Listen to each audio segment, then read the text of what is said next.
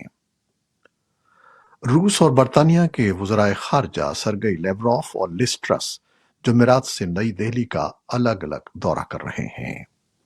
Ukraine پر روس کے حملے کے بعد روسی وزیر خارجہ کا بھارت کا یہ پہلا دورہ ہے اور لیوروف چین میں افغانستان کے سرحدی ملکوں کے وزرائے خارجہ کی کانفرنس میں شرکت کے بعد بھارت آ رہے ہیں۔ برطانوی وزیر خارجہ کا دورہ یوکرین پر روس کے حملے کے تناظر میں ہو رہا ہے۔ برطانوی وزارت خارجہ کے ایک بیان کے مطابق لیز ٹرس جارحیت کو روکنے کے لیے تمام جمہوریتوں کے متحد ہو کر کام کرنے کی اہمیت پر زور دیں گی۔ چین کے صدر شی جن پنگ نے جمعرات کو افغانستان کے ہمسایہ ممالک پر زور دیا ہے کہ وہ ایک روشن مستقبل کی تشکیل کے لیے افغان عوام کی مدد کے لیے اپنی پوری کوشش کریں۔ مشرقی چین کے صوبے انہوئی میں افغانستان کے ہمسایہ ممالک کے وزرائے خارجہ کے تیسرے اجلاس میں تحریری تبصرے پیش کیے گئے۔ شی نے نشاندہی کی کہ ماضی میں ہونے والے واقعات کے بعد افغانستان کو بہت سے شعبوں میں ترقی کی فوری ضرورت ہے۔ ملک انتشار سے نظم و نسق کی طرف منتقلی کے نازک موڑ پر ہے۔ افغانستان ایک مشترکہ پڑوسی ہے اور تمام شریک ممالک کا شراکت دار ہے اور ہم ایک مشترکہ مستقبل کے ساتھ ایک ایسی کمیونٹی تشکیل دیتے ہیں جو پہاڑوں اور دریاؤں سے مربوط ہے۔ شی نے کہا کہ ایک پرامن، مستحکم، ترقی پذیر اور خوشحال افغانستان تمام افغان عوام کی خواہش ہے اور یہ علاقائی ممالک اور عالمی برادری کے مشترکہ مفادات میں بھی ہے۔ طالبان کی وزارت خارجہ نے کہا ہے کہ ٹرائیکا پلس ملاقات آج چین میں افغانستان کے پڑوسی ممالک کی کانفرنس سے ہٹ کر ہوئی ہے۔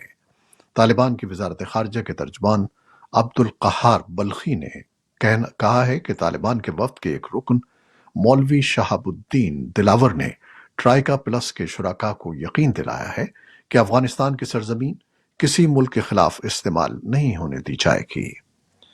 اسی دوران بلخی نے ایک ٹویٹ میں کہا کہ طالبان کے وزیر خارجہ امیر خان متقی نے آج چین میں روسی وزیر خارجہ لیوروف سے ملاقات کی۔ تاس نیوز ایجنسی نے اطلاع دی ہے کہ روسی وزارت خارجہ نے نئی افغان حکومت کی طرف سے بھیجے گئے پہلے سفارتکار کو تسلیم کیا ہے۔ کابل اقتصادی اور سفارتی تعلقات کو وسعت دینے کے لیے کوششیں کر رہا ہے۔ افغانستان سے انسانی ہمدردی کا عہد کرنے کے لیے 2022 کانفرنس کا انعقاد کیا جا رہا ہے جو ایک ورچوئل ایونٹ ہے۔ وزارتی سطح کا یہ اجلاس اقوام متحدہ کے سیکرٹری جنرل اینٹونیو گتریس طلب کریں گے۔ ان کے ساتھ قطر، برطانیہ اور جرمنی کی حکومتیں شامل ہوں گی۔ ایونٹ 31 مارچ کو ہو رہا ہے۔ اس کے ساتھ ساتھ سراج الدین حقانی نے افغانستان میں اقوام متحدہ کی مسلسل انسانی امداد پر مارٹن گرفٹس کا شکریہ ادا کیا ہے۔ ناروے کی پناہ گزین کونسل کے سیکریٹری جنرل جان ایگلینڈ نے افغانستان کے لیے انسانی ہمدردی کی بنیاد پر کانفرنس کے بارے میں کہا ہے کہ یہ کانفرنس بین الاقوامی برادری کے لیے ایک موقع کی نشاندہی کرتی ہے کہ وہ ایک سمت کا تعین کرے اور اظہار کرے کہ ہم ان تاریک گھڑیوں میں افغانستان کے ساتھ کھڑے ہیں۔ یہ دنیا کے بڑے بحرانوں میں سے ایک ہے جس میں بھوک اور غذائیت کی کمی جیسی صورتحال کا سامنا ہے۔ اگست سن 2021 کے بعد سے پیدا ہونے والے معاشی بحران نے انسانی ضروریات کی سطح کو آگے بڑھایا ہے، جبکہ امدادی رد عمل کو بھی مشکل بنا دیا ہے۔ افغانستان میں طالبان کی جانب سے وائس آف امریکہ اور دیگر غیر ملکی میڈیا اداروں کی نشریات روکنے کا حکم جاری کرنے کے بعد ملک میں آزادی اظہار کے حوالے سے ایک نئی بحث چھڑ گئی ہے۔ ماہرین کا کہنا ہے کہ طالبان کے ارادے اور اہداف کسی سے ڈھکے چھپے نہیں ہیں اور وہ افغانستان کو ایک ایسی جگہ بنانا چاہتے ہیں جہاں سے کسی کی فریاد باہر سنائی نہ دے۔ طالبان کی طرف سے میڈیا اداروں کے نشریات روکنے کے حالیہ احکامات ایسے وقت میں سامنے آئے ہیں جب 23 مارچ کو طالبان نے لڑکیوں کے اسکولوں کی دوبارہ بندش کا اعلان کیا تھا۔ دوسری جانب ماہرین کا یہ بھی کہنا ہے کہ موبائل فون اور انٹرنیٹ کے دور میں طالبان کی یہ حکمت عملی عوام کو غیر ملکی میڈیا کی نشریات سے دور نہیں رکھ سکتی۔ کراچی کے شہری ناظم جوکھیو قتل میں ملوث رکن قومی اسمبلی جام عبد الکریم کی سندھ ہائی کورٹ نے ضمانت قبل از گرفتاری کی درخواست منظور کر لی ہے۔ کیس میں رکن قومی اسمبلی کا بھائی جام اویس پہلے ہی گرفتار ہے۔ دوسری جانب ناظم جوکھیو کی بیوہ شیریں جوکھیو نے کیس سے الگ ہونے اور تمام ملوث افراد کو معاف کرنے کا اعلان کیا ہے۔ ان کا کہنا ہے کہ وہ اب یہ مقدمہ لڑنے کی استطاعت نہیں رکھتی۔ وہ اپنے بچوں کی خاطر کیس کی مزید کارروائی سے پیچھے ہٹ رہی ہیں۔ ادھر انسانی حقوق کے کارکن اسے انصاف کا مذاق قرار دے رہے ہیں اور ان کا کہنا ہے کہ نظام عدل میں رکاوٹیں اور ریاستی اداروں کی جانب سے ملزمان کو سزا دلانے کی کوششوں کا فقدان نظر آتا ہے۔ جبکہ دوسری جانب کیس سے جڑے ایک وکیل نے بتایا کہ انسداد دہشت گردی قوانین کے تحت صلح کی کوئی گنجائش نہیں ہے اور یہ کیس اپنے منطقی انجام ہی کو پہنچے گا۔ امریکہ نے بدھ کے روز 5 ایرانیوں اور متعدد ایرانی اداروں پر پابندیاں عائد کرنے کا اعلان کیا ہے، جن کے بارے میں کہا گیا ہے کہ وہ ملک کے بیلسٹک میزائل پروگرام میں ملوث ہیں۔ محکمہ خزانہ کا کہنا ہے کہ پابندیاں خاص طور پر اسلامک ریولوشنری گارڈ IRGC کو ہدف بناتی ہیں، جو بیلسٹک میزائلوں کی تحقیق اور ترقی کے لیے ذمہ دار ہیں۔ ایران کی پارچین کیمیکل انڈسٹریز کو بھی نشانہ بنایا گیا ہے۔ امریکی وزیر خارجہ اینٹنی بلنکن نے ایک بیان میں کہا کہ ہم نے یہ کارروائی عراق کے شہر اربل پر ایران کے حالیہ میزائل حملے کے ساتھ ساتھ سعودی عرب اور متحدہ عرب امارات کے خلاف ایرانی میزائل حملوں کے بعد کی ہے۔ یہ حملے اس بات کی یاد دہانی ہیں کہ ایران کے بیلسٹک میزائلوں کی ترقی اور پھیلاؤ علاقائی اور بین الاقوامی سلامتی کے لیے سنگین خطرہ ہیں۔ امریکی محکمہ خزانہ کے دہشت گردی اور مالیاتی انٹیلیجنس شعبے کے معاون وزیر برائن نیلسن نے کہا کہ اس اقدام کا مقصد ایران کو جدید میزائل تیار کرنے سے روکنا ہے۔ امریکہ کے وزیر خارجہ اینٹنی بلنکن مشرق وسطی اور شمالی افریقہ کے 3 ممالک کے دورے کا اختتام کر رہے ہیں، جس میں الجزائر سے اپیل کی گئی ہے کہ وہ روس کے ساتھ اپنے تعلقات کو محدود کرے اور پڑوسی ملک مراکش کے ساتھ تعلقات کو بہتر بنائے۔ بدھ کو الجزائر کے اعلیٰ حکام سے ملاقات کے بعد بلنکن نے کہا کہ یوکرین کے تنازع کی وجہ سے تمام ممالک کو روس کے ساتھ تعلقات کا اثر نو جائزہ لینا چاہیے اور دوسری ریاستوں کی علاقائی سالمیت کی حمایت کا اظہار کرنا چاہیے۔